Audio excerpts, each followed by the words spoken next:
All right, man, peace. So when we left off, Shaquille O'Neal was giving great detail into how derelict he was as the alpha on that LA Lakers team in the early 2000s that was dynastic, which pretty much opened up the lane for Kobe Bryant to assume leadership eventually and stage a coup in the early 2000s. Because Kobe, being the astute thinker that he is, realized that Shaquille O'Neal was soft around the middle in more ways than one. For Shaq to come on TV and point blank acknowledge that he did not train as hard as he should have in the offseason because he took for granted what Kobe was bringing to the table only shows why there is no way that they left any championships on the table. That early 2000s Laker team maxed out in the amount of championships that they could have won because Shaquille O'Neal suffered from an abundance of riches. He took for granted his own gifts, so of course he's going to take for granted what others bring to the table. So he was never going to be able to last long as the alpha on any team. That's why he felt compelled to leave the Orlando Magic. That's why after 8 seasons, Kobe Bryant was successfully able to have him overthrown from his throne. And that is why when he went to the Miami Heat, he understood from the jump that he had to abdicate any intentions of being the king and hand over the crown to Dwayne Wade, with him basically acting as proverbial advisor. So anyway, we're going to pick up where we left off. Of course, they're going to keep talking about it, and I'm going to chime in. My ass is in the gym 10 hours a day. One thing I know, I got a kid that's going 10 hours a day doing your 666 workout, right, Kobe? to give me 40 whenever he wants to. So. Lakers are meeting up with their toughest test. I gotta address the Spurs because we won the first one. Everybody kept saying, well, Tim was hurt. Because Tim got hurt in that playoff series against Phoenix. San Antonio didn't advance. You guys had an easy route to the playoffs. It was like, okay, hold on. All right. So 0-1 came back and it was like, okay, we didn't have home court advantage. The 2001 Lakers are probably one of the top 3 to 5 greatest playoff teams that I've ever seen. Extremely dominant on both offense and defense. Advantage. And we go up there to San Antonio, and you said, bring it to me. I got this. I said, what the hell? What happened? Tell me what happened. You told me the whole story about how David Robinson was disrespectful to you. Well, of course, Shaquille O'Neal made that up in his head, but that's okay. That's part of greatness, is being delusional and creating hypothetical scenarios to galvanize yourself. The fact of the matter is that Shaquille O'Neal, in my view, was intimidated by David Robinson's physique, and he had to hype himself up so that he could compel himself to thoroughly dominate David Robinson and Tim Duncan and make sure that everyone knew that he was the most dominant big man in the NBA, which he successfully did. He did that extremely well. That was a lie. That was a lie. You made that up. Yeah, I made it up because I'm a nice guy. I'm a sensitive guy. So I know if we lose, it's going to be all my fault. And David Robinson, he was a guy I have good games on, but I couldn't quite dominate him. So I had to create a story in my head. Because he's so nice. He's a nice guy. Yeah. So I created a story in my head. Oh, I remember when I was 15, I asked you for an autograph and give it to him. I'm going to kill you. Yeah, no. He just looked at Shaq ran with that story for so long that it amazes me that ended up being a lie because of how convincing he was in telling that story. Because Shaq also tells a story about how Dr. J came into his dorm room and woke him up while he was sleeping. Shaq used to tell a story about when he was a rookie in Orlando, how Michael Jordan showed up at his front door, rung his bell, and when Shaq opened the door, Michael Jordan had on a golf outfit with the golf clubs.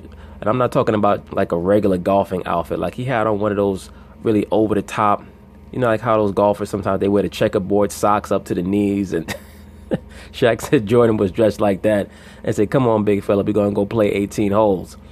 Crazy nonsense like that. But I believe it because Jordan was out there in that way. And then when the Orlando Magic eventually went up to Chicago to play the Bulls again, Jordan told him that he was going to light the Orlando Magic up to show him that he was still the best player in the league. Jordan scored 64 points, but the Bulls lost that game. I believe they lost that game in overtime. Look, he's reading in the media like, what the hell's wrong with this guy? Yeah. And then I went to high school in San Antonio, so I'm expecting, hey, I'm home in the playoffs.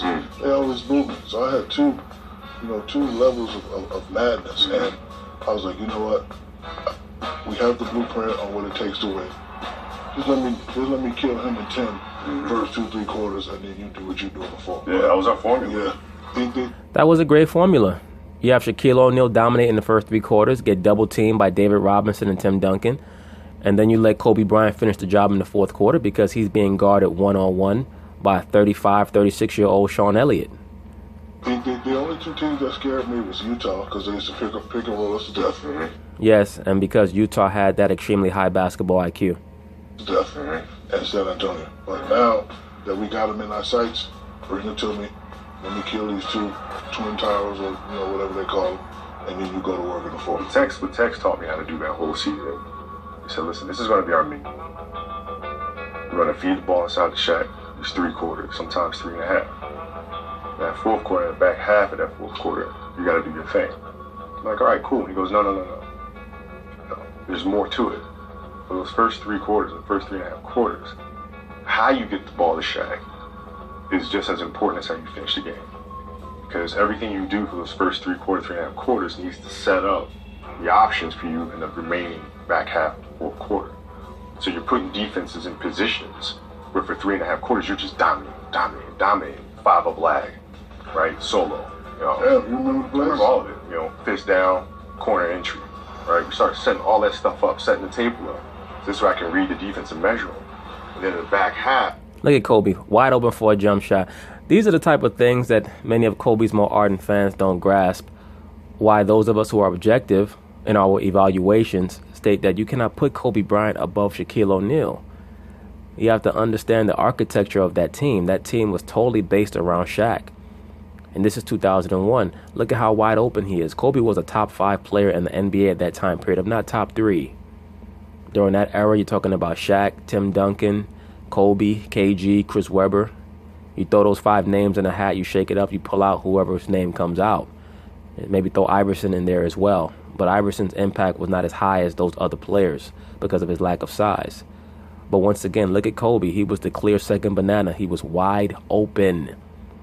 And the main reason why that San Antonio Spurs team struggled with the Lakers in 2001 is because their backcourt lacked talent and they were aged. That's why the Spurs were finally able to defeat the Lakers in 2003 when Tony Parker started to mature. Parker's first season with them, I believe, was the 2001-02 season. This was the year before Parker got there. So Parker came as a rookie in 2001-02, and then by 2002-03, they had Parker, and I believe they also drafted Ginobili. That's when they started to beat the Lakers. That's why they beat them in 2003, because their backcourt was better. Back half, they think this is coming, then boop, nope, here we go. Nope, here we go. Right? And so it was a whole menu that I had to go through. Bryant across the timeline. Spins around Anderson. Lob on. A one-handed puncher.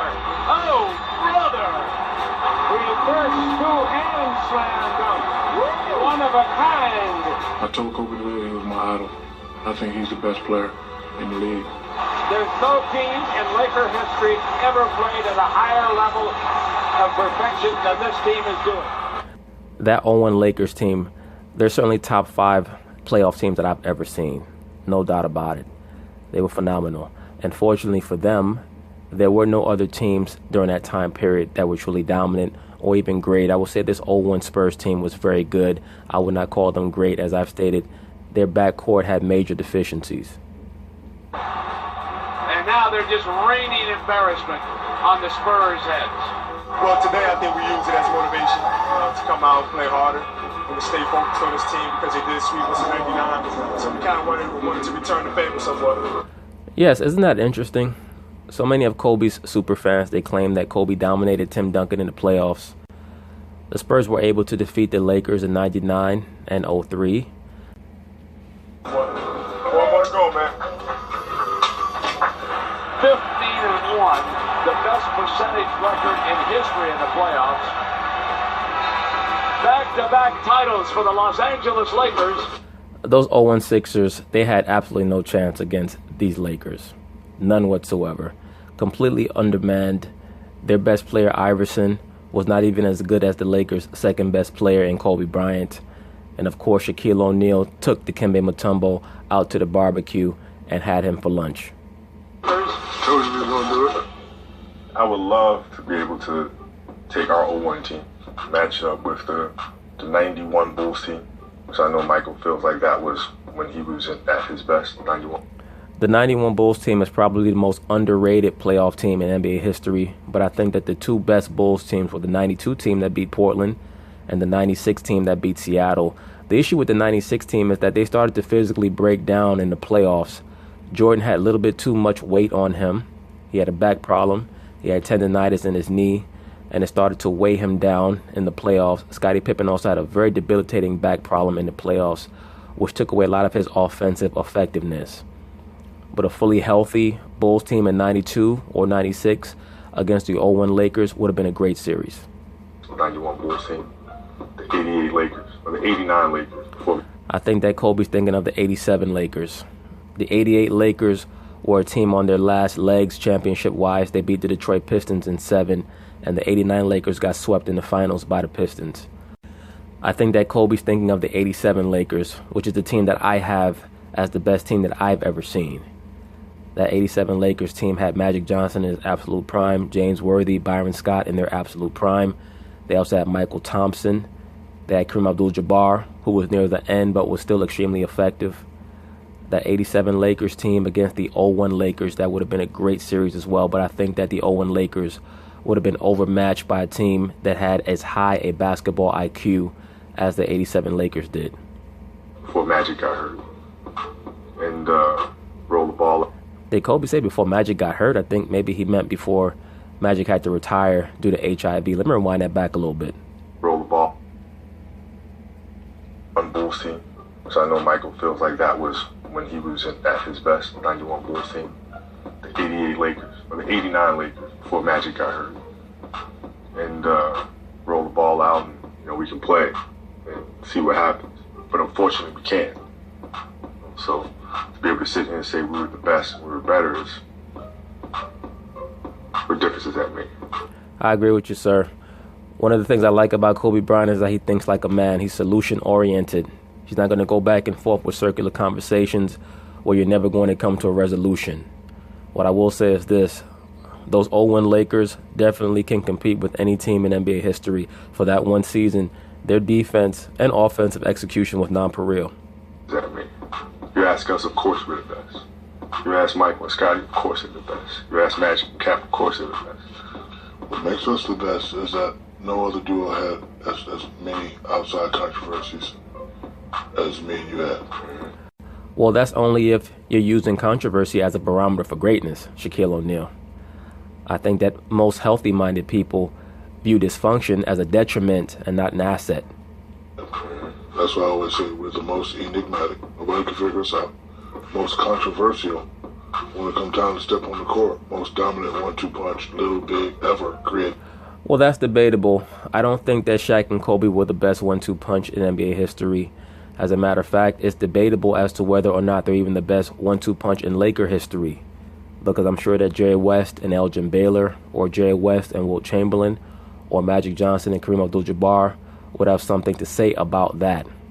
I do agree that the early 2000s Lakers were extremely enigmatic, very difficult to figure out by most of the teams in that era, because most of the teams in that era were either too dumb to figure out how to beat you or did not have enough talent or were too old to utilize the wisdom that they had.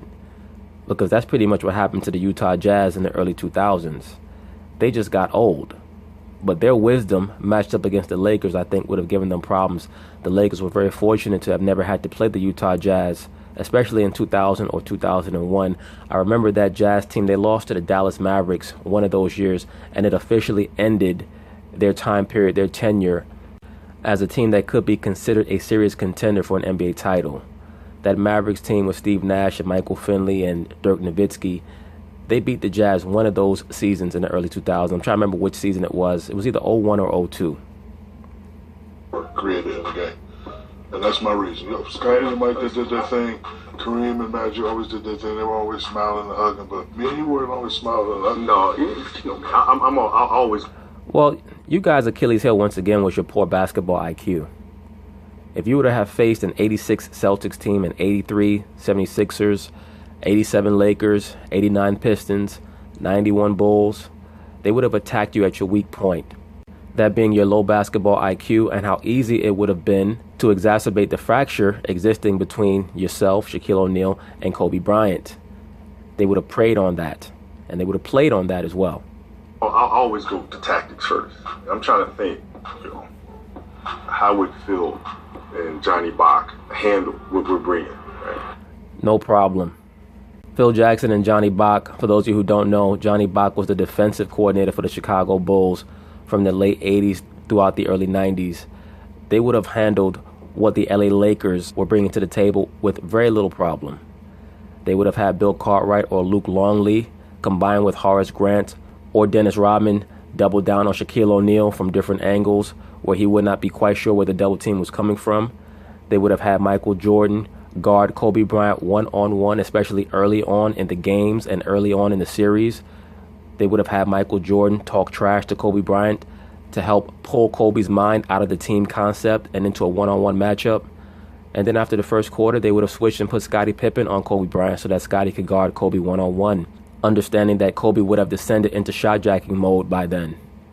They would have switched Michael off onto either Rick Fox or Derek Fisher, and of course Ron Harper onto either Rick Fox or Derek Fisher. If you're talking about the first 3P team, they would have had John Paxson guarding Derek Fisher, and Michael, of course, would have guarded Rick Fox, who he's very familiar with Rick Fox being a North Carolina Tar Heel alum. And I think that they would have broken you guys down very easily. I don't think that it would have been that difficult, Kobe Bryant. Right, just you down low because they've never seen that. What would they do with Luke Longley? It wasn't Luke at the time, it was Bill Cartwright. That's barbecue chicken. Right. Now, listen to what Kobe Bryant and Shaquille O'Neal are saying. Kobe Bryant is talking about the 90s Bulls as if they're the 2017 Warriors. He said that they would never have seen anything like Shaq before. What are you talking about? They played against Shaq in the 90s. As a matter of fact, the 96 Bulls swept Shaq, and he was guarded by Dennis Rodman, sometimes one-on-one, and he was also guarded by Luke Longley. And they had Penny Hardaway on that team, and 1996 Penny Hardaway was every bit as good as Kobe Bryant. I know a lot of Kobe's fans are going to be upset by that, but once again, Penny Hardaway, before he hurt his knee, was every bit as good as Kobe Bryant offensively in regards to scoring, and when it came to passing and distribution and understanding of the floor game, he was 3 times better than Kobe was. And I'm sure, once again, that people are going to try to dispute that. But for those of us who saw Penny Hardaway play, especially in that 96 season, Michael Jordan was the MVP of the 95-96 season. And I believe that the only other player that got first place votes that year was Penny Hardaway. That Orlando Magic team won 60 games in the 95-96 season, and Shaquille O'Neal missed a sizable amount of time during that year. Early on in that season, Penny Hardaway was dominant, scoring while Shaq was out. He was averaging well over 30 a game until Shaquille O'Neal came back. But once again, in just addressing Shaquille O'Neal and Kobe Bryant's attempt at a point, no, the Bulls would have had no problem guarding Shaq. Now, when we're talking about how the 2017 Warriors would have matched up with the 0-1 Lakers, that would have been different because they would have had to have tried to put either Draymond Green or Zaza Pachulia on Shaq, and that would have been barbecue chicken, especially since the Golden State Warriors backcourt is not as good defensively as the Chicago Bulls backcourt was. And of course, they don't have anyone who can guard on the level of Scottie Pippen. See, with Scottie Pippen, you could basically put him on Kobe Bryant and have Scottie guard Kobe one-on-one, and whatever happens, happens. You're not concerned about it because Kobe's not a 50% shooter anyway. You can get Kobe's shooting percentage down to the high 30s, low 40s, a la Tayshaun Prince. Right. So how do you that's always the question, right? No, that's not really the question, brother, because once again, Shaq got shut down numerous times by the Bulls in the mid-90s. And even with the Magic team and the Showtime Lakers and the speed and this, that, and the other, what people didn't understand, and the small ball that people play now. If you guys were playing today, you can't play that style today. I'm saying, hold on, man. I don't think you guys really understand how much we control pace and tempo. Because with you down there, the game stops. You can't go anywhere. Well, the game stops as long as you're giving him the basketball, which oftentimes you didn't do. But the thing, Kobe, you have to understand is that 0-1 Lakers team was the best team of their era. But you guys were playing hero ball in that era. If you tried that style of play in the 2010s and the late 2010s, you would have had to adjust because you would not have been able to control pace to the level that you could back then. And especially trying to compare your ability to control pace with Magic Johnson and the late 80s Lakers' ability to control pace. Like, come on, brother. You wasn't even the point guard. Derek Fisher was the point guard. Magic Johnson would have dictated the pace. He would have dominated the pace of a matchup between the '87 Lakers and the '01 Lakers.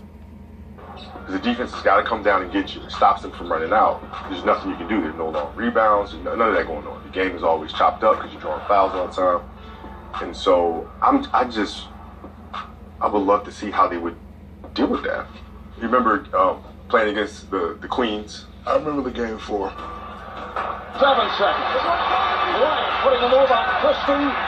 Rebound O'Neal. Coming up short.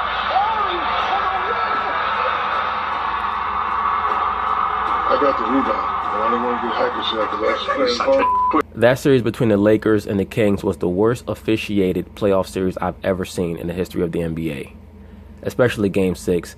That Game 6 should have been investigated. Quick. I said, right? I said it so quick, I don't want to go to the line. Down 1, it'll be I missed it so far. So I try to come back up real quick, right? I miss, I get it back. Body taps on my head. Robert's at the top of the key, he shoots it, and it goes in. I'm like, everybody's going crazy. I'm like, oh, We just won. I know. Yeah, The Kings were actually better than the Lakers in 2002. They were just dumber than them. Their team was so dumb. Chris Webber had all the talent in the world, but he was dumb as rocks. And he always would fold up in pressure situations, all the way going back to college. But even in the NBA, Chris Webber was 6'9", 6'10", with huge hands, could handle. Before he hurt his knee in his first year with Golden State, he could jump out the gym. He could distribute. He actually could run the offense. But the man he would always fold up. He would always collapse in pressure moments. Mike Bibby was a great addition. He was a major, major upgrade over Jason Williams, quote-unquote white chocolate, one of the most overrated players in the history of the NBA. That team should have beat the Lakers in 02. But because of their low basketball IQ, in combination with the fact that there was obviously something very shady going on in the NBA front office in regards to how they had the referees officiating those games, especially the games in LA. It took away any real opportunity the Kings had in winning that series. I think that Game 7 was officiated squarely. I think that the referee's job was to make sure that series won 7 games. And once it went to 7, they just let the two teams play. But the Kings did not have the overall wherewithal to beat the Lakers 2 and 3 different times, to win that series 2 and 3 different times. They just couldn't do it. I never asked Vlade this. No, I wish I thought to ask him this. I never asked him why the hell he slapped the ball away like that.